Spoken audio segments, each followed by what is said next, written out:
I want to talk about the whole Miss USA experience. The trauma!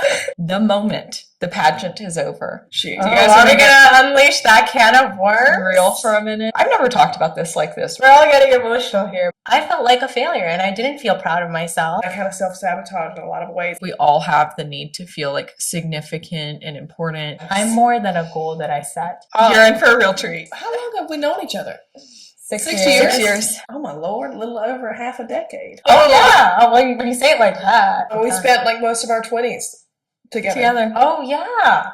For those of you who don't know, we were all contestants at Miss USA 2017. We've got Miss Tennessee USA 2017, Miss Georgia USA 2017, and I was Miss New Jersey USA 2017. And it's actually so crazy to think that we have this friendship that came from the pageant and how many things just lined up for us to be here today. We all won our respective states. We all managed to connect during Miss USA, which, you know, there's 51 girls that are competing. The chances of you meeting people, connecting with them, but then staying connected after a little over half a decade are very slim. And we did that. Mm-hmm. I'm really proud of us because that was one thing about going to Miss USA.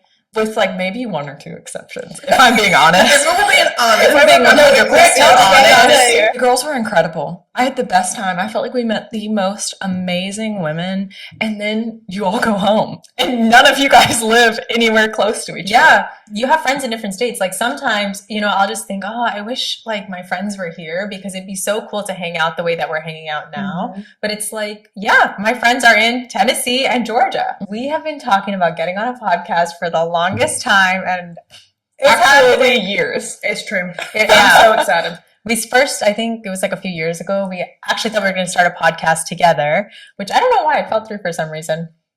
I think like the other like 5,000 plans. See, I don't know why they fell through, as if like 99% of the plans. Well, no, you know, some of them don't fall through, like this girls' trip in London, Yes. which we made happen. Cheers to London. Cheers to London. Cheers to London. For those of you guys that are listening that aren't, I mean, some people may have watched Chhavi's vlogs, DeAnna's, or my vlogs on YouTube.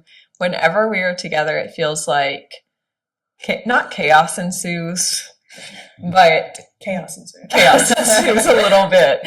And we always have really, really long, really interesting conversations. And it's one of the highlights of my life is our friendship and the conversations that we have. So I'm excited for today. All right, so let's just get right into it. We do a lot of different things. We wear many hats, all of us. We have very different interests. Ali, you do modeling, you acting, you have your law degree. Dee, you're doing nursing, you're a singer, you're just into flipping and thrifting things. So with all these different interests, right? How do you manage to prioritize what to do on what day and kind of keep it all going at the same time? I wish that I could say I had a system in place that was easily replicated and easy to share, but the truth of the matter is I really don't. And I honestly try my best just to make a list of priorities at the beginning of every week. My big 3 things that I have to get done based on deadlines or audition due dates, things of that nature. And then after that, I prioritize things based on importance to me. If it's not something that has a specific deadline, something that I owe to somebody else. So if it's a project that I'm really excited to share on my YouTube, that's something that I'll bump up in the timeline. So I kind of just try and work first by deadline and then by passion, or personal preference. Do you ever feel like you have those things on your to-do list that just never get taken care of? And then you look at it like a month or 2 months later and it's like, oh, or 6 months later, a year later. Absolutely. Yes. What's your system? Because I'm interested. I think that I was like pretty selective as far as whenever I chose nursing. I knew that I was going to have a good bit of free time. So I work 12-hour shifts 3 weeks in a row, and then I have 4 days off. And so I think because I have a good bit of free time, I really just prioritize doing things that I enjoy doing. Like even I have a little side business where I sell like antiques and collectibles and all that fun stuff. That's more of like a passion project that just happens to make a good little side money so that I can travel with you ladies. Yeah. So I honestly, I just have a good bit of free time. I prioritize the things that I want to do, and then it makes it a little bit easier. Chhavi, I feel like between the three of us, you're probably the most organized Oh, and you yeah. have the most rigid systems in place. So I want to give the question back to you and how you do it, because you're managing a lot, the podcast, your YouTube, your social channels, acting, modeling. You know, honestly, so I am super into self-development, and this one self-development thing I was listening to, they talked about this one system slash concept of automate, delegate, or delete. And I really took that and applied it to my life because I feel like you only have 24 hours in a day. There's only so much that you can do without facing burnout or feel like you're neglecting other important areas of your life. So automating, of course, like putting together system, like using internet, using the computer, using technology, AI, whatever it may be, to get a system going that can run without you, or like schedule something in that can just take care of it after. Deleting, cutting the activity altogether if it's not important enough, or delegating if it's something that a person actually needs to do that you cannot do but can easily assign the task to someone. I feel like delegation has been such a big blessing because there's just no way for you to do everything yourself. And I also don't want to live like that. I feel like it's so important to have that balance between work and also, like, you know, spending time with your friends, spending time with family, going to the gym, taking care of your health. Like, you know, you can't compromise on some things. And I think those three things really helped me. Yeah, I think so. And okay, a conversation that we have a lot that's in the same vein, but not exactly the same. We always talk about how there's so much pressure to exist online as a person who is extremely niched down. I don't see either of y'all doing that in your life or online. What's your opinion? What do we think? And what would you say to the people that are listening about that? You know, I hear that niche conversation all the time, and I respect it, and I'm sure there is a lot there as well to unpack, but I personally cannot do that. I just don't feel like it doesn't fit with me because I'm so multifaceted in my interests and my careers, you know, like all of us. We don't just do one thing, and I don't think a lot of people do just one thing. To talk about just one thing, even different aspects of that thing, may get a little bit boring, but to be able to say, okay, you know what? I'm a nurse and I also like thrifting. I like doing DIY projects like Baby D, or like, you know, with you, I did my law degree, but I also model, I also act, I also travel, I'm into Disney. It's what makes us whole people. And I don't think we should make ourselves smaller just to create and share ourselves online. I think the authentic sharing of yourself online comes with you sharing all these different aspects of yourself. I agree. I think it depends on like what you want to do with it. Like, what are you like? What's the goal of your like social pages? I think for me, like I genuinely just get on there to be like, listen, look what I did over here. I'm not really big. I'm gonna post a ton of pictures from our trip, but I'm not really a big poster as much as I used to be. But I think that if you had a page where like you were selling a product, maybe it would need to be niched down to that product. But I think you can't. Like when the product is technically like yourself, exactly. How can you completely like, you know, I agree with that. Oversimplify that down, because people are on your pages and they're on your YouTube and they're on your Instagram because they want to see you. So I don't think you're, you know, one faceted like that, you know, so that your Instagram wouldn't make sense to be one faceted either. I've tried both ways. Yeah. Because I think that especially during COVID lockdown, whenever TikTok got really big and I started my page and I was just posting about Disney and making this specific style of video that was performing really well. It was really exciting, but I got burnt out really quickly and I just wanted to make other videos that were fun for me. And then those didn't do well, and I remember being so disappointed. And I feel like now I've moved to a place where I'm sharing for my own personal enjoyment or for just something I want to share with the people I love. And I'm having so much more fun on social media now doing that. And I don't even think as much about the performance and how it's related. And for all of us, we have opportunities to integrate paid posting. And I just feel like it'll be interesting to see in the long run if things get better this way, like, if sales increase, or, you know, you get more offers or things like that. Because I don't know. I think when I'm looking at other people's social media and they're being themselves and having fun, I'm interested in anything they have to Yeah. share. I want to see, I'm nosy. Like I want to see it all. And then if I feel like I like and trust that person, then I'm interested in the products that they're buying. And I don't know. It'll be interesting to see for all of us how the correlation continues because I feel like we've all arrived at that same place recently together. And Yeah. it's funny because as friends, I think our lives have moved weirdly in sync, where we've Yeah. gone through the phases of life together and gone through changes together. And certainly in this aspect where I think we're all just having a lot more fun now with what we Yeah. share. Chhavi, the chai is delicious. Really? As I Oh, said I'm so again. glad you like it. If you guys are ever lucky enough to be a guest on Chai with Chhavi, then Oh. you're in for a real treat. Thank you. Yeah, I really enjoyed that chai as well. So actually, I want to talk a little bit about the whole Miss USA experience, okay? Now, going into Miss USA, and well, there's so much we can talk about with the Miss USA experience, but why don't we start off with like unpacking pageantry as a whole? Because there's a lot of maybe the trauma. Okay, yeah, there's a lot of people that don't really know what goes into pageants, right? Like you can think of pageants, they'll probably think toddlers in toddlers in tiaras. Is it on plural? TLC? Yeah, Yeah. Toddlers and tiaras. So they'll think that or something along that line, or they'll think it's like world peace or something like Miss Congeniality.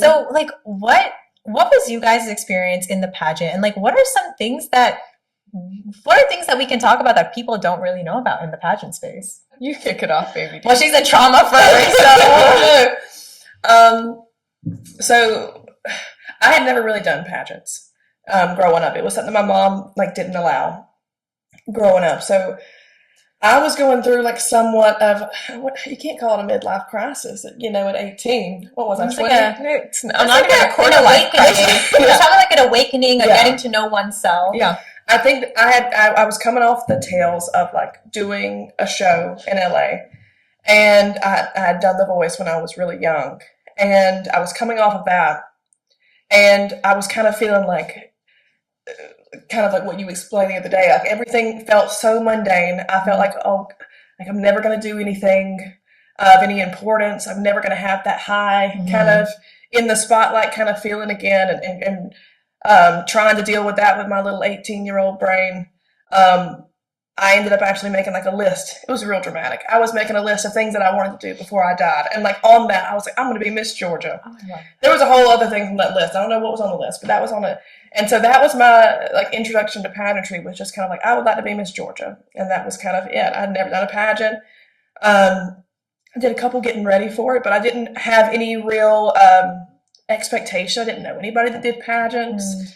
So that was kind of how I was going into it. So I didn't really have like a preconceived notion, but I think our experiences are going to be varied. I'm curious to see like how you guys approached it. Why'd you want to do it? Like what was like appealing about it, kind of? Because mine was just like Miss Georgia USA, jump off a cliff with a parachute. Like it was very What was specifically appealing about being Miss Georgia USA to you? If I'm honest, I think that I was like trying to.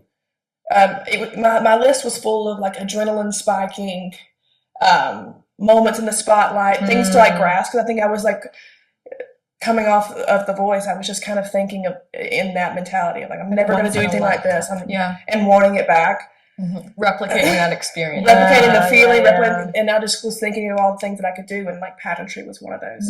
So. Not a whole lot of thought. I would love to be like I've always wanted, and I had this deep dream of inspiring young women. It was none of that. It was very like adrenaline driven. I want to be. But that's incredible that you wrote that down on your list and you made it happen. That's amazing. We haven't jumped off with a parachute yet, though. We're gonna have to do that. That's next. But I think that a lot of women that compete have the same experience.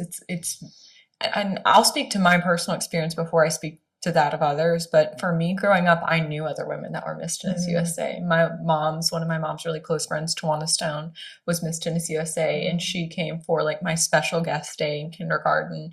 And I just remember being a little girl and thinking that she was so incredible, and that it was just this, she was so important, she was so powerful and so beautiful and so sweet and so kind. And then I went to high school with Tucker Perry, who became Miss Tennessee USA, and watching all these women that I just really looked up to. And I don't even know if I could name what it was about them that I just wanted to be like them, and I wanted to be that kind of person. And I think for me too, and still in life, I'm very achievement oriented because I think that I definitely connect like achievement to impact. And I think we all have the need to feel like significant and important, and that we can do something in the world that's bigger than just ourselves. And I know that was a big part of it for me. And I didn't come into it chasing that, like a replication of that experience, but I can say after Miss USA, I certainly have done that. What about you? You know, I think for me, it was more just like, it was kind of like a mix between both of you. So I would say if we go into my early life, right, I did not grow up cute necessarily. I, was on the chubbier side, and I was told that I was on the chubbier side. So I had that weird relationship with feeling good in my skin. I am of tanner complexion, which is not exactly the ideal Indian beauty standard. So I never felt beautiful on that front either, because I felt like I was too dark to be beautiful. And then obviously going through puberty, you have like your acne, you have your braces, and you may not always feel your best when you're going through that, and just all the bodily changes you go through during that time. So I grew up feeling not beautiful. And when I was like about 16 or 17, I had the chance to walk in my very first modeling, like on a runway. So I got it from my dance organizer, and I thought this was so cool. I grew up watching America's Next Top Model, and I would see these women, and I just thought it was amazing. So I did that, and I had a background in dance. I love being on stage, and both of these things just kind of coincided. And when I found the Miss New Jersey Teen USA opportunity at the time, I thought, I'm into modeling. I like being on stage. Maybe this would be something cool to try out. And I just went for it. It was like let's see what happens. And my first time competing with practically zero preparation for Miss New Jersey Teen, I got fourth runner up. And I think that kind of like sparked something. And I thought, wait, if I can get fourth runner up with very little prep, maybe I can win this someday. So I came back the following year, and I was in Miss New Jersey at this time because I'd aged out a teen. So didn't place, but then that really like lit a fire in me, and I wanted to win, and I wanted to be a representative for other South Asian girls. I'd never seen a South Asian Miss USA. There was a South Asian Miss America, the first Indian Miss America, Nina Devaluri. So I wanted to be that representation and that representative. So I came back, I won, and I think that's how it all kind of got set into motion. But I want to ask you guys this, okay? It's interesting to hear our experiences and how you looked up to a former Miss Tennessee USA, how I got inspired to compete due to another South Asian in the beauty pageant, like in the beauty pageant industry, I guess you could say. Some people think that beauty pageants are extremely toxic, and they feel like it's portraying a negative image out there of like what a woman should look like, or like how a woman should be, or like the women that compete in pageantry don't have anything else to offer except just like parading around on stage. Like, what do you guys want to say to that? Because I hear that sometimes and I'm like, that doesn't align with my experience. Would you like to go first? I think, here's the thing.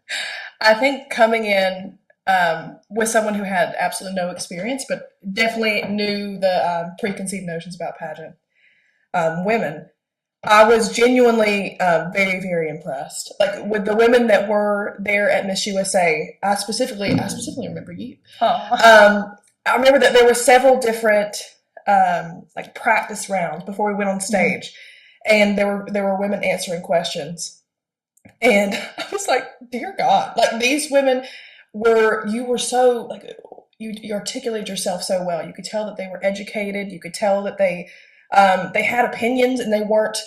I get my idea, which was completely incorrect, of what like if you had to pick out like what the correct pageant answer would be like world peace. This very like generalized statement that didn't really say anything, but that didn't offend anybody either. But I Mhm. saw a bunch of women that were very self-actualized, Mhm. who had strong opinions, who were okay with voicing those.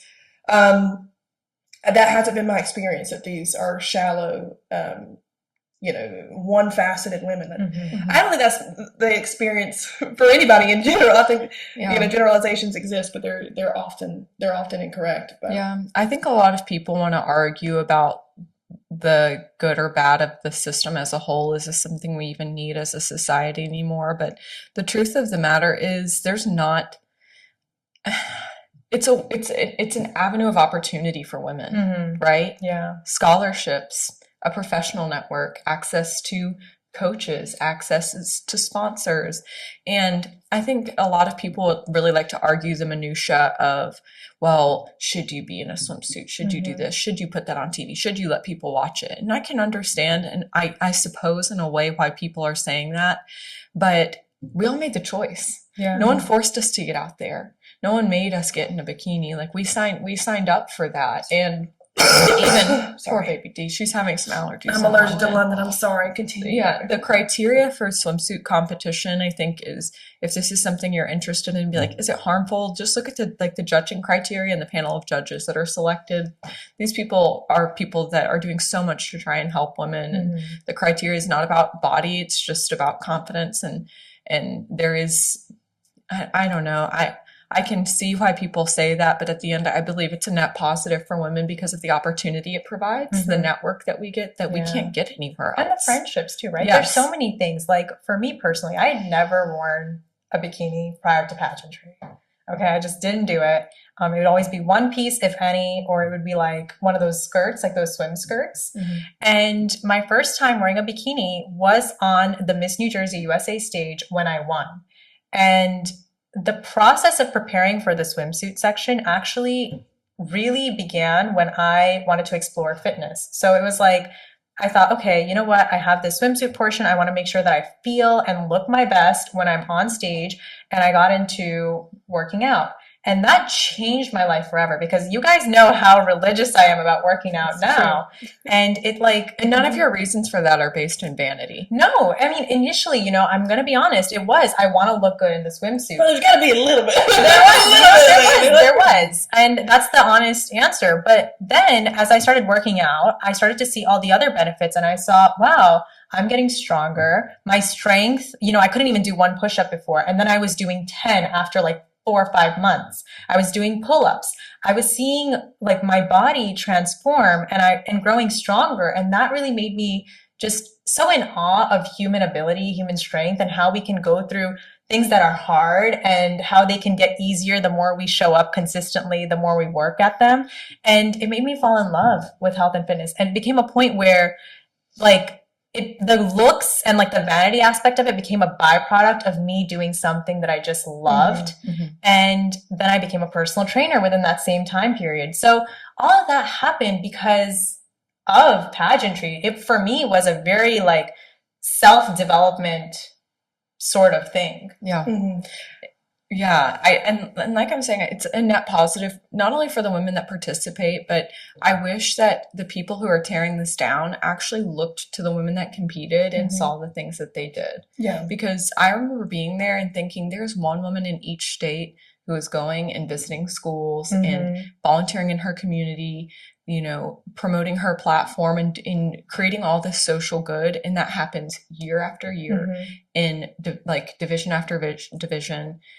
In all ages and all these locations. And I think that's a wonderful thing.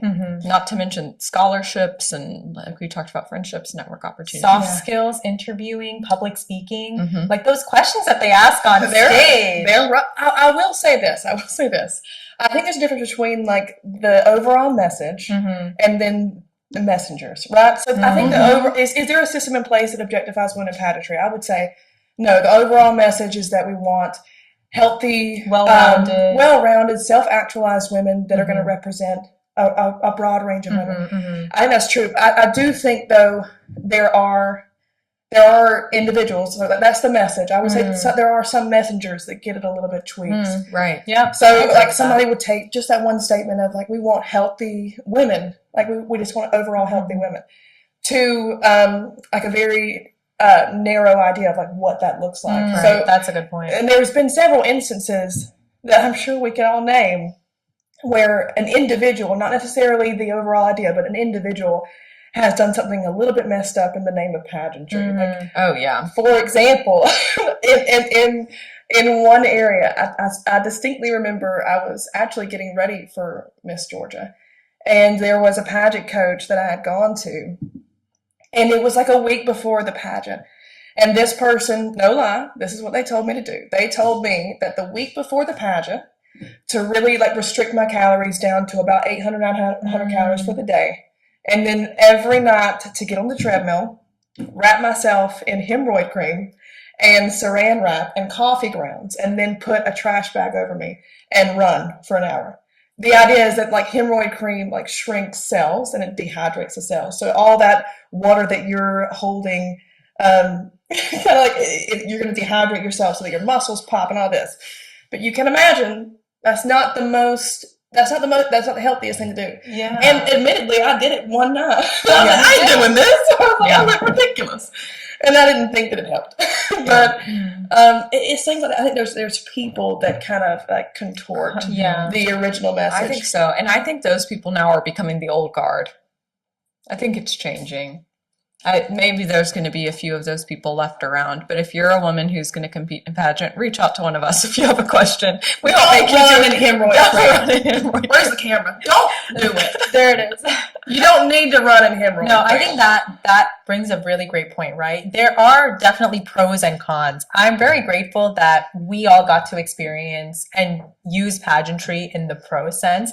But yes, if you do meet these actors who manipulate things and they turn it into an experience that is no longer like empowering, it's one that makes you self-conscious or insecure, which, disclaimer, there are people like that in the industry. It can lead to a lot of trauma, as we mentioned earlier, Yeah. and a lot of issues when it comes to body image and feeling good and beautiful in your skin. And then not to mention the criticism you get from people online who just don't think of women competing in pageants as people. They just say whatever, and unfortunately you come across some of those as well. Mhm. Yeah, I think that going through the system really taught me a lot about the importance of listening to people that I love and trust. Because you are, That's during your year, surrounded by so many people in your inner circle, just from the organization, your director, their team, sponsors, the online community, that it's very overwhelming how many opinions you're getting and how many people are telling you different things. And if I could go back and tell myself something, it would be just to trust myself more and to listen to the people I trust rather than taking everything into consideration, and not even taking everything into consideration because maybe that's not necessarily a negative thing, but you don't have to take it all personally. Yeah. You can listen, you can think about it, and if it, trust your own judgment because it's hard. It's like being put in a pressure cooker that year, especially with the online community, because the anonymity that exists there and the things that people can say, and people get very like vitriolic and opinionated, and it can be hard. Yeah. It can be really hard. Yeah. How do you guys, because I know we talk a lot about this because we're still people who continue to put ourselves online, and we're still in the public eye, and even in a small sense for myself. How do you guys find is the best way to deal with that kind of pressure and negativity? Oh boy, that's a good one. Baby, why don't you go first? As far as like the opinions of others, like just completely debilitating you, I think whether or not you're online and you're sharing your life in that kind of way, or like if it's in your workplace, I think it's very, very difficult because we've talked about this before. But you think about like from your childhood to adulthood, whether you were successful or not, like how you determined if you were successful was the opinions of others. You know what I mean? So whether you were smart was if you had good grades, whether you were athletic or if you were MVP, or like you were constantly needing to say, like, this is something that I love, this is something I'm good at. Now tell me that I'm good at it so that I can continue to do it. And we have those systems. I don't think that they're necessarily bad systems, But it's very difficult to then get to adulthood and be like, okay, you're supposed to be, self-sustaining, Self-esteeming. you should be, this should all be like exuding out of you on your own. You shouldn't need the validation of others. But I've needed the validation of others for every other thing in my life. It's difficult. It's a challenge to separate from like who you think you are versus who other people think that you are. I think that it comes with age. I think it comes with experience of you really, again, I don't know how many times I'm going to say this one word, but like self-actualizing. Like these are the things that I hold true to myself. These are my foundational truths. These are unshakable things I know about myself. And I think it just comes with maturity and age. Yeah, I think it is getting to that balance of like, obviously there's always going to be a certain amount of external opinion that we're going to rely on, right? It's like, especially when you do the work that we do that's creative, even if it's like a business, right? You need to take external feedback to figure out what's working or what's not working or where you may need to tweak. Like if you have a product and you put it onto the market, like you do need people's opinion. If a lot of people are saying this product is terrible, I don't like this, take that into consideration objectively, make the improvements and put it back out there. Now, when it comes to, there's one end, and then the other end is when you let that opinion just lead to that insecurity, self-doubt, self-questioning of like, am I good enough? Is this, like, when you take it personally, I guess that's where the line is, to objectively be able to distinguish between, okay, this is an opinion that I could use and I can improve from, or this is an opinion that's just nasty that it really doesn't serve me and I shouldn't take it personally. Now, how do you find that? I think a lot of it comes from doing the inner work.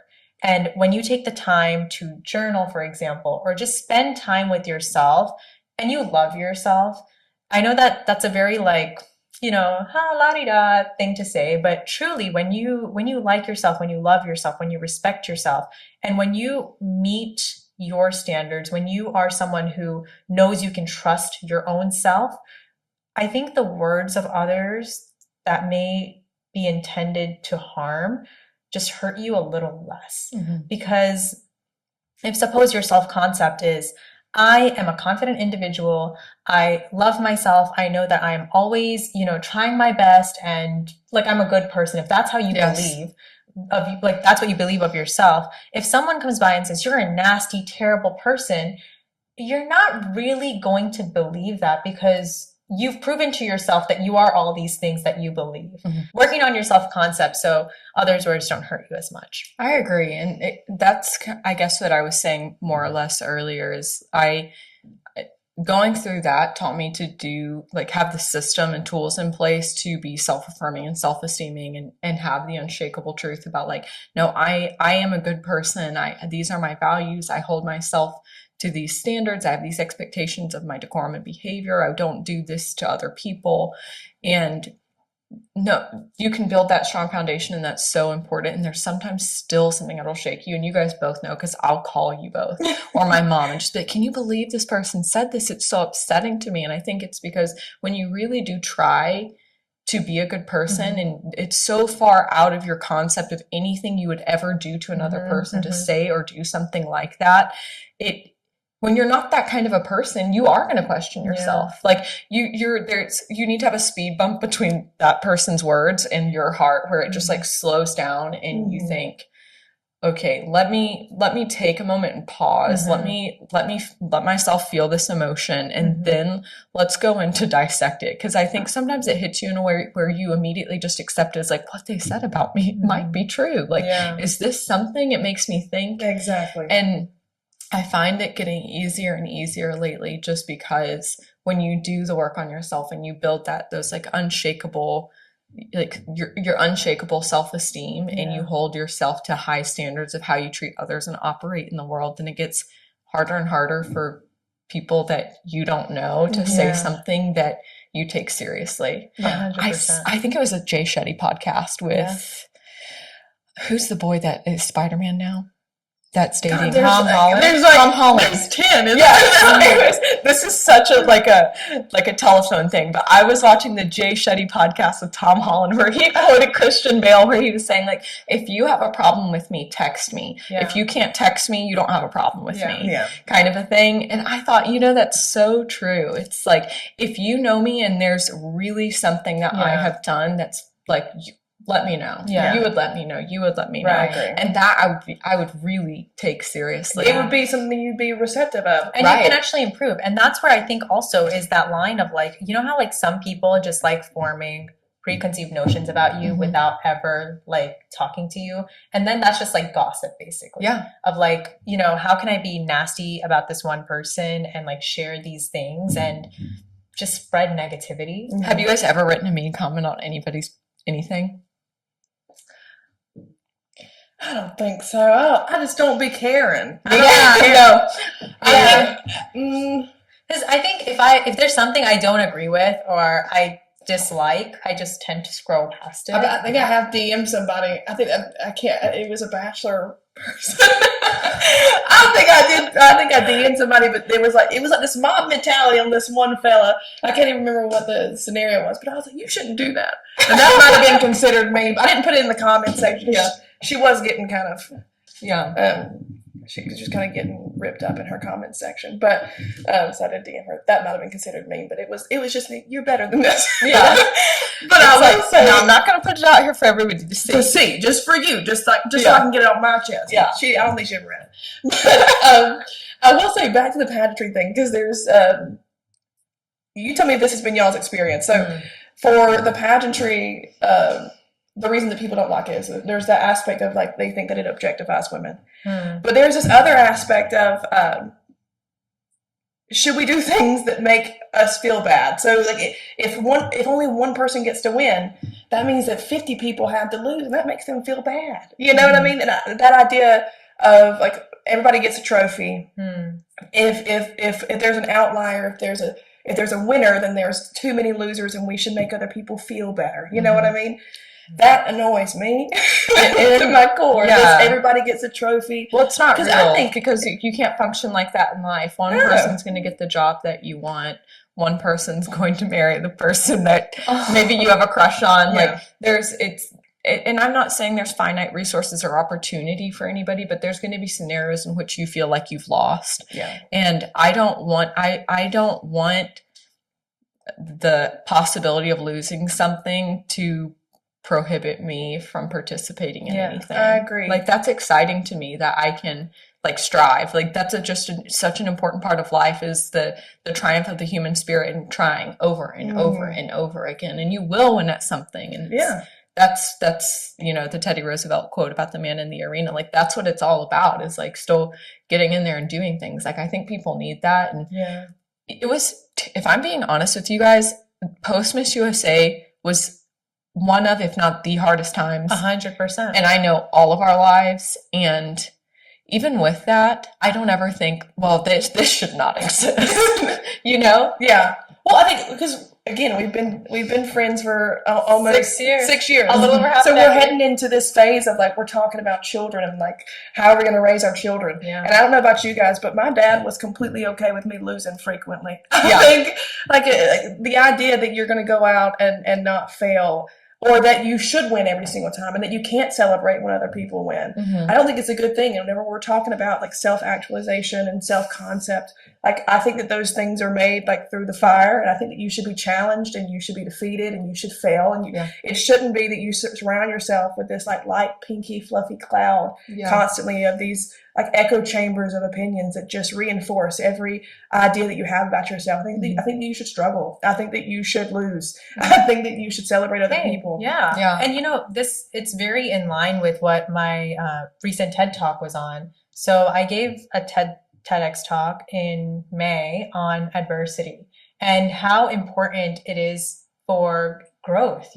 Adversity and hardship does not always need to defeat you or crush you, but in fact, a little bit of adversity is essential for growth. Like you can take that hard thing and you, with your power of your mind, can turn it into something that you can go even beyond with, So I do think adversity to a certain degree is very important. It's in those challenging times that strong people and strong character is made. It's very hard to show up and be your best self when everything is great because you get so complacent and comfortable, right? If everything was amazing all the time, you would win everything. Like there would be no fun in that, no adventure. But it's like that challenge, hardships, times that try you. Those are really when you can like step up, use your mental fortitude and be like, okay, I'm going to crush this. I'm going to make this something that is even better than this. Yeah. And you can really turn into a more self-actualized person. Yeah. Without trial and error, you're not set on the path to learning. Like as an actor, we do 10 auditions a week sometimes, and you don't hear for weeks and weeks and the weeks. hours of work that go even into one audition, right? Like Right. hours of work, filming, editing, sending it over, whatever you need to do, whether that's in acting auditions, content creation, and sometimes you don't get the job. Actually, more often than not, you don't get the job. Yeah. And it's just a matter of like taking that feedback again from the external world, seeing, okay, is there some way I can improve this? How can I show up better next time? And then doing that. I've had a lot of losses and like wins in my life. I would say more losses than wins. And each one of those losses has just, added more fuel to the fire in my heart to make sure that the next thing I do is like win. Mm-hmm. I think there's a story of people with true integrity. They would say that same thing. I've had more losses than wins, and here I am winning. Like here I am trying. Yeah. Do you guys want to talk about post Miss USA? Shoot. Do you guys Are want we to get gonna unleash that can of worms? real for a minute? Okay, let's be real. I think we should, because I think the people that are going to listen to our episode are going to be interested in this. Post Miss USA, it is a big loss, and it's not just because you didn't win. It's like not just because you're not Miss USA. The thing that was hard for me about it was it's a momentum that builds over the course of months, sometimes years. If you've been, training and competing in pageants over years, it's this momentum and it's this force, and there's all these people around you and people interested in you and messaging, and you have so many places to go and things to do. And then the moment the pageant is over, just to give you guys some perspective, I've never talked about this like this, really, I don't think, but during Miss USA, you're not allowed to go anywhere by yourself. You walk in lines of 2 by 2. You walk fully with security. If you need to go anywhere, you have a security guard or a chaperone escort you. You're monitored when you go in and out of your room. Everything that you do is completely monitored. When we walk off stage, there's nobody back there. It is only the girls. And you pack up your station and roll with your suitcases that you brought to the arena out into the crowd. That's cold. That's cold. It wasn't it though? Did you not see that? I don't think I did. I don't remember it. I think my experience was a little bit different. I think that mine was, I had already gone through that process of like grieving this experience that is not only that you maybe didn't have access to as Miss USA, but also that it's over as Miss Georgia. You're never going to get to compete again. You're like grieving that. I didn't feel that as much because I did that with The Voice. Like I did that where I'd already been like, I'm never going to do it. That was like, to me, to be quite honest, like it was a little bit of a relief because there was so much drama like backstage and not backstage at that, like behind the scenes. Like, there was so much drama with like sponsors and that I was kind of like, well, that was fun. Yeah. And now so I had already gone through all of that and I just didn't feel like, I didn't feel that kind of attachment to the pageant world, out the gate either way. That was the first, I remember when we were in the same organization. So we were both part of this, what do they call that? It's a franchise. Yeah, we're in the same franchise. Chhavi was in a different franchise. And within our franchise, you have a title holders retreat after all the title holders are crowned. So we go to our director's house, and she played us a special that was done by a major television network in the 90s or early 2000s that went behind the scenes with Miss USA contestants. And they followed a woman who was Miss Tennessee USA, Beth Hood. And I remember she was like in the top 5, and they show her on stage, and it's this really high moment. And then they show her then packing up her room after Miss USA after she didn't win. And she's rolling out of her room with her suitcase. And she goes, it's just hard because it's the end of a dream. And we're watching that after we've all been crowned. And I was like, oh my God.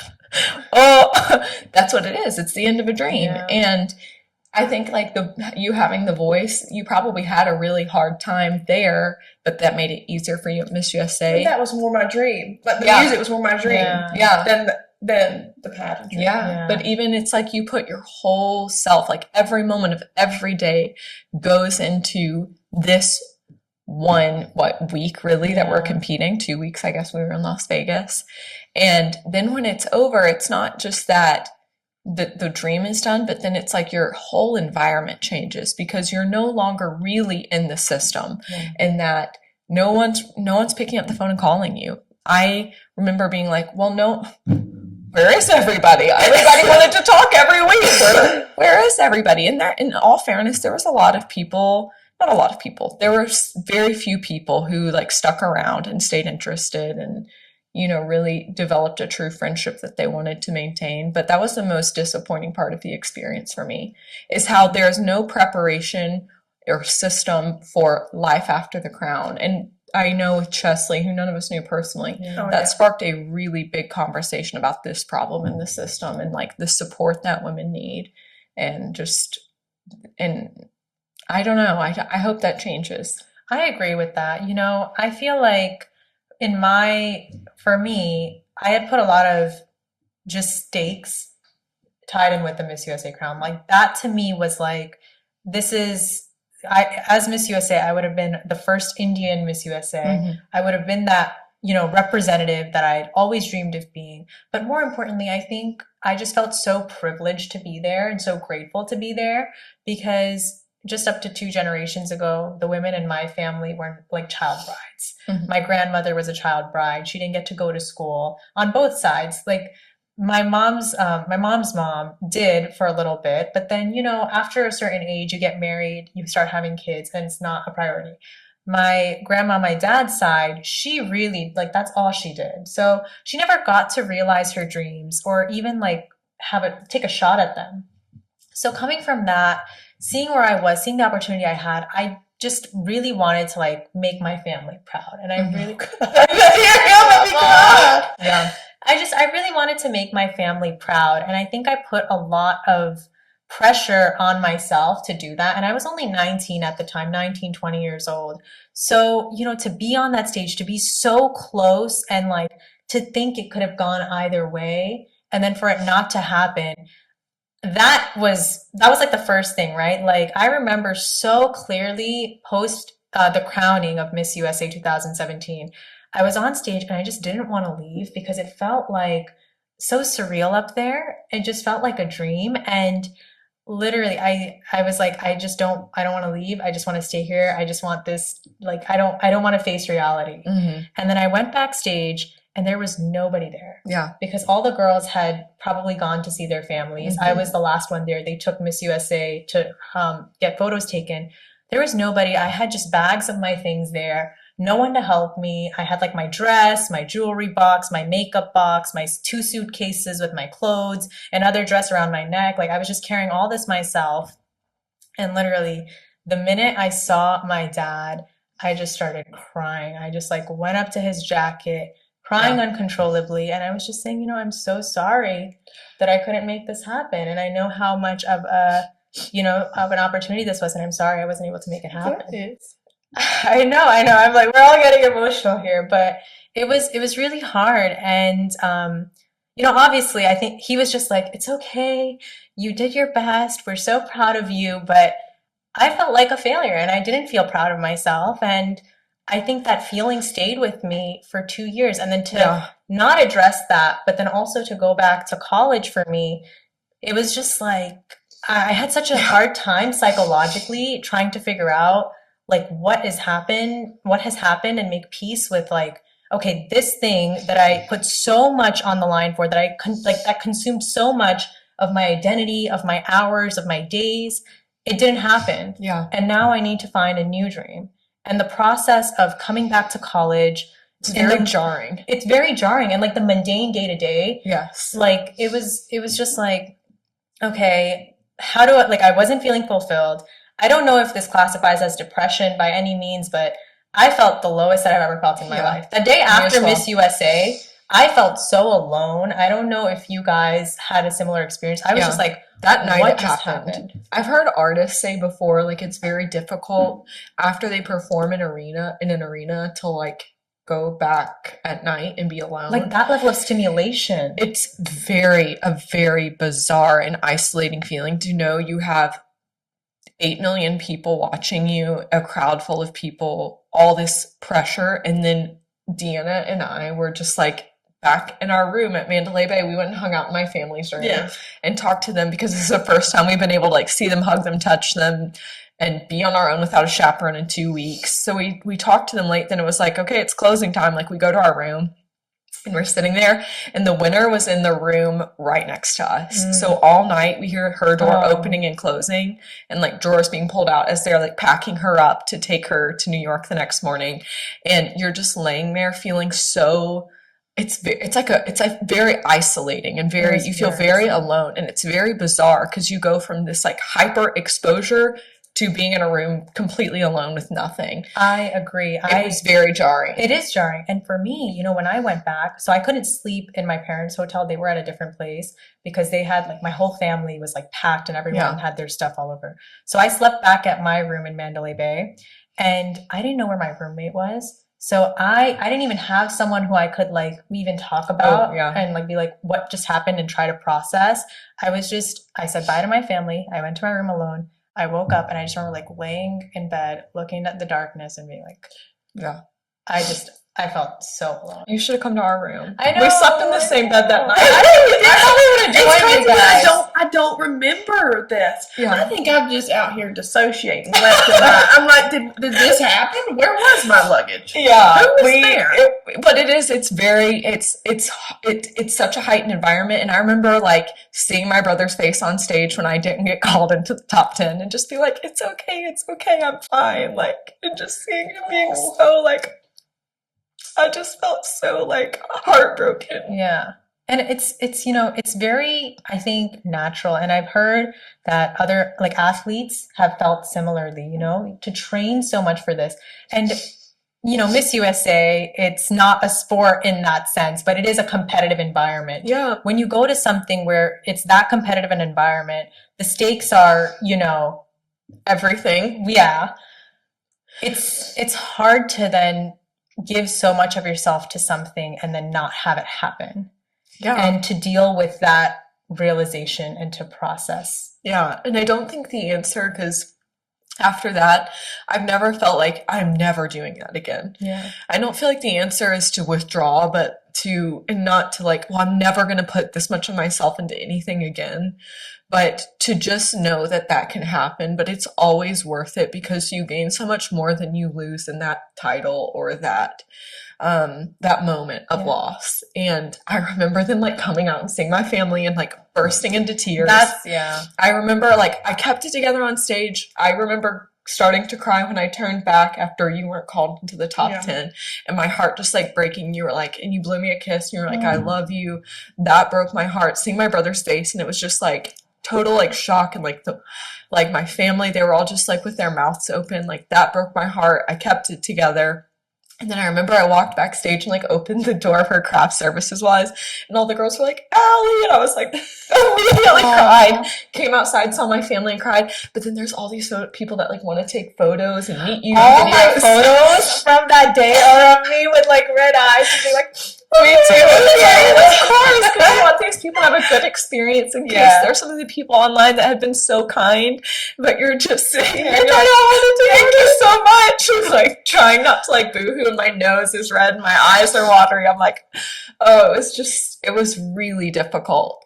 But I think that playing at that level teaches you so much about yourself that then you're able to go further in life. And like you really know what it is to have skin in the game after that. 100%. And I think, you know, it's kind of like for me, it's really taught me to a certain extent to not attach my own value, to goals, because Yeah. I've always been someone who's been driven by achievement. Mhm. And maybe this is because, I don't know if this psychologically, this is because I'm the eldest child and maybe like, achieving, got Yeah. rewarded. So then it reinforces habit of, okay, achieve, get rewarded, achieve, get rewarded, make a goal, hit a goal, get rewarded. Yeah. And the process of like that whole thing over many years, maybe it led to me tying who I was and my value to the achievement of a goal. And when that goal was not achieved, it made me turn on myself and feel like I was not good enough. Yeah. And I think this whole process, this is, I think, where the beauty in darkness comes in, because as hard as it was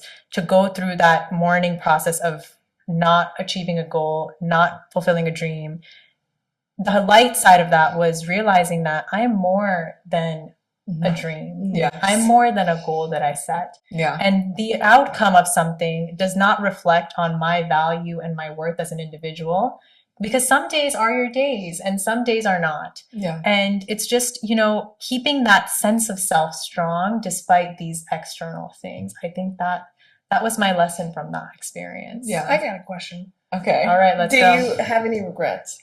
Regrets. If you could go I have major So are we regrets. talking pageant regrets? Are we talking life this regrets? is because it's weird. Like, on. yes, it's weird. Like recapping this, because it feels like another life. Like it feels it so does. far away. Yeah. So I'm like, I'm remembering some of the things that like I've put in a box in the chair and it's way down. She doesn't even remember some of this. I'm just like, I'm like, "Really? Did that happen?" Was I there? Yeah.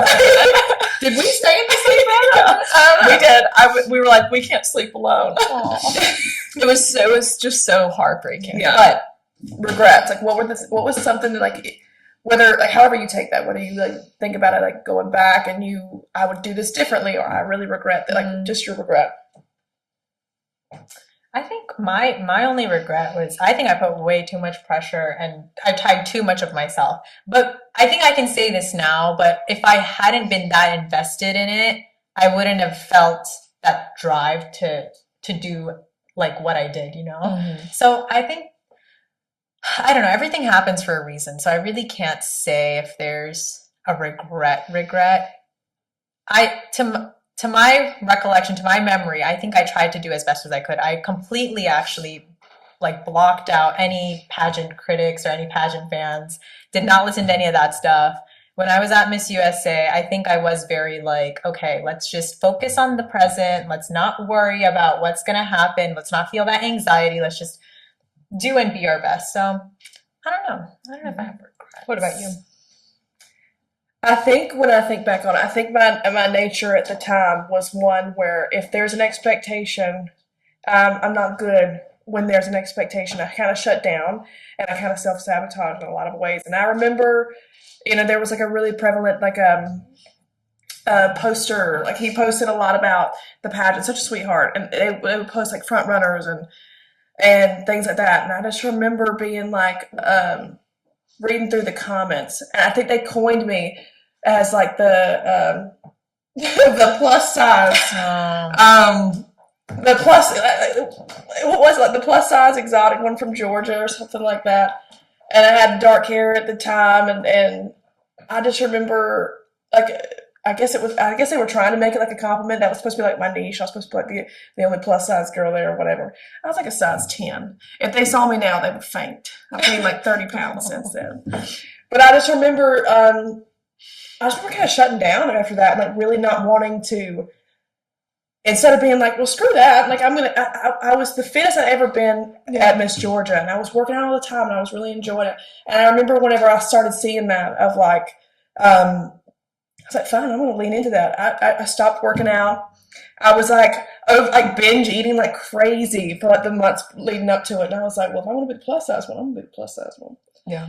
And I feel like I was never in a good headspace after Georgia. Yeah. I remember all the things that people were saying after. Yes. And I was like, crap. I just feel like I wasn't, I wish that I was a little bit more mature. I wish that I was like, I wish I had focused on like different things. And I just remember sitting there like backstage and listening to people answer these like really tough questions and being like, nowhere near there.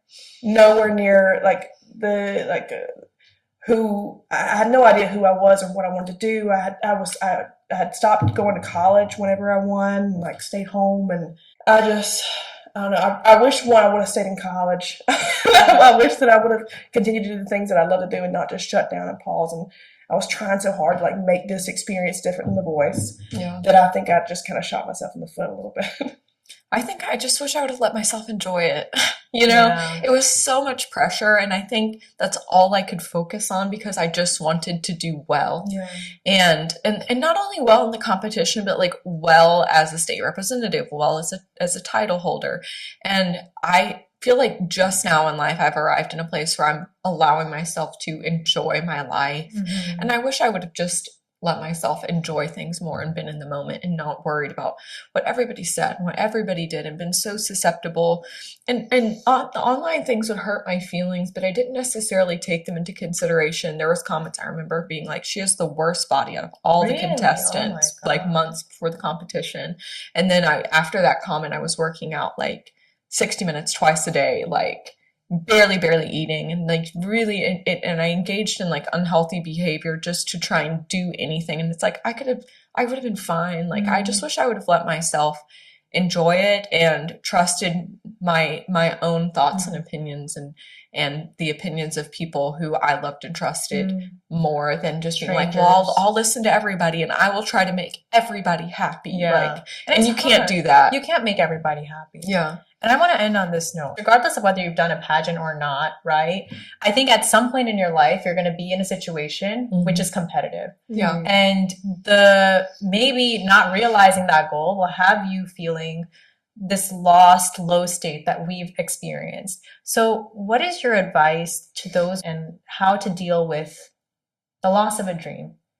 It's hard because I'm hearing it from you. You're saying like, I wish I would have relaxed. I wish I would have had more fun. And I was like, I wish I would have had less fun, more discipline. Like, it's so individualized. I think that I don't even know what I could say as a general statement that would cover everybody's weak points, where they would, this one statement would cover it all, so that you would save yourself all the hurt. You would save yourself so that you could go through the experience and no matter what the outcome was, be like at peace.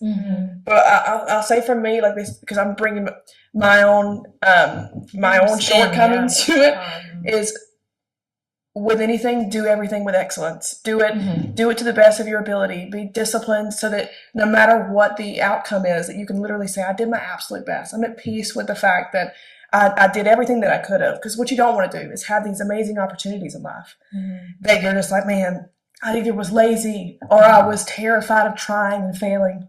And then get to the end of it and be like, I never have access to that again. We're like the emotional little things. Chhavi, where are the tissues? You know what? I had a thought to myself, like maybe I should have some tissues here just in case someone gets emotional. But that's what I mean. Just like, you don't want to get to the end of it and wish like I could have done this. I could have worked harder. I could have done this. Pursue everything with excellence. Everything else, you might get hurt. You might get heartbroken, but at least you can say that like I've learned so much about myself. That's what I would say. I guess my piece of advice is don't lose your sense of perspective. When you're in this year or this moment, whether it's a pageant or anything that you're going through, everything in life is temporary. So make the most of it. Like, do it with excellence and sit and like enjoy the moment. Like, find happiness in it and do it, to the best of your ability. But know that it will end, and think about when it does end, outside of winning, what would be the best possible scenario for you? And knowing that it's temporary, how can you set yourself up for when it is over, that you leave feeling prepared for whatever dream is next? I completely agree with those 2 points as well. It's like, it doesn't matter whether you're a aspiring doctor who's in med school, who maybe, hoping to get residency in some place, or like an actor or a pageant girl. It doesn't, like, at every point, there is some situation we're all going to have where we're competing for something and possible rejection. And if we don't get that goal, we don't achieve that, we may be feeling a certain type of way. And those points, as well as the point that I think it's important to just know that there is immense power in putting yourself out there despite the outcome, despite the failure that could exist on the other end. You know, Brene Brown, Yes. Brene Brown talks a lot about the power of vulnerability. And Allie actually told me about the Teddy Roosevelt quote about being the man in the arena, putting yourself out there, because it's the man in the arena who's putting in blood, sweat, and tears to make something happen. It's not about the people who are on the outskirts booing or throwing things, you know? Those people are cowards. To put yourself out there, to be in the arena, and to even have that vulnerability of like, if something doesn't work out, being sad, it's okay, but then also taking that vulnerability and not letting it close yourself off from all the other things that could exist. I know it's very tempting to be like, oh, I didn't get this dream. Like, I'm never going to try or put myself out there like that because I don't want to fail again. Yeah. And to not let failure I don't even want to call it failure, to not let the achievement of something stop you from putting yourself out there like that again. I think it's very important to just, you know, feel how you feel, brush it off, and try again. And there's immense power in doing that. You got this. I was about to say all the trauma, all the heartbreak, everything, still try. You never know what could happen. I mean, you could do something and like fail at it, and then 5 years, 6 years later, wind up in London with your besties. I was about to say, you could get the best friends in the world. And tissues, Chhavi. I'll go get the tissues right now. Thank you for letting us be on your podcast. No, thank you guys for being so open and just vulnerable, as Brene Brown would say, and raw. And I hope that you guys enjoyed this episode. And, you know, I love you guys. Oh, I love y'all. Group hug.